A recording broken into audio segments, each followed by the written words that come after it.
जाने के बाद छोटी बहन बोलकर गवर्नर ने याद दिलाया राजधर्म। ममता ने भी दिया जवाब। कोरोना संकट काल और उसकी गाइडलाइन की वजह से शपथ ग्रहण समारोह छोटा ही रखा गया है। ममता बनर्जी ने अकेले ही शपथ ली है। इस दौरान मंच पर ममता बनर्जी और राज्यपाल जगदीप धनखड़ ही नजर आए। दोनों ने एक दूसरे के सामने हाथ जोड़कर अभिवादन स्वीकार किया।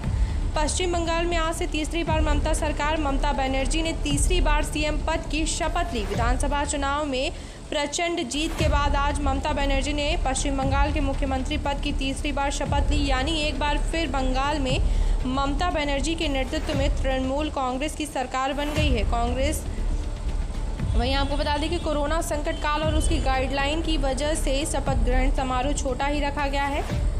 इस दौरान मंच पर ममता बनर्जी और राज्यपाल जगदीप धनखड़ ही नजर आए। दोनों ने एक दूसरे के सामने हाथ जोड़कर अभिवादन किया।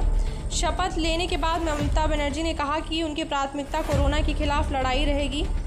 साथ ही उन्होंने कहा कि हिंसा की घटना बर्दाश्त नहीं होगी और ऐसा करने वालों पर सख्त कार्यवाही की जाएगी। ममता के बाद राज्यपाल ने भी चुनाव बाद हिंसा का मुद्दा उठाया। ममता बनर्जी को अपनी छोटी बहन बताते हुए राज्यपाल ने उन्हें कानून व्यवस्था के मुद्दे पर नसीहत दे डाली। राज्यपाल ने कहा कि राज्य में कोरोना व्यवस्था का राज होना चाहिए। उम्मीद है कि ममता संविधान के हिसाब से चलेंगी।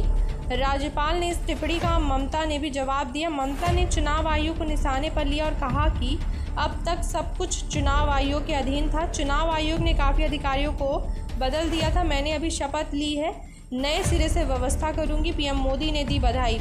प्रधानमंत्री नरेंद्र मोदी ने ममता बनर्जी को मुख्यमंत्री बनने पर बधाई दी है। उन्होंने ट्वीट पर लिखा, पश्चिम बंगाल के मुख्यमंत्री पद की शपथ लेने पर ममता दीदी को बधाई। ममता को मिली है बम्पर जीत। बता दें कि विधानसभा चुनाव के दौरान जिस तरीके से भारतीय जनता पार्टी ने ताकत झोंकी थी, ऐसा लग रहा था कि बंगाल का मुकाबला फंस सकता है, लेकिन जब नतीजे आए तो बीजेपी तृणमूल कांग्रेस की आधी के आगे नहीं टिक पाई। 292 सीटों में से टीएमसी के खाते में 213 सीटें गईं, जबकि भाजपा 77 पर सिमट गई। हालांकि बीजेपी के लिए ये काफ़ी बड़ी आंकड़ा है। पश्चिम बंगाल में हो रहे राजनीतिक हिंसा 2 मई को चुनाव के नतीजे घोषित होने के बाद से ही पश्चिम बंगाल में राजनीतिक हिंसा का दौर जारी है। बंगाल के अलग अलग जिलों में लूटपाट, तोड़फोड़ और आगजनी की खबरें भी सामने आ रही हैं।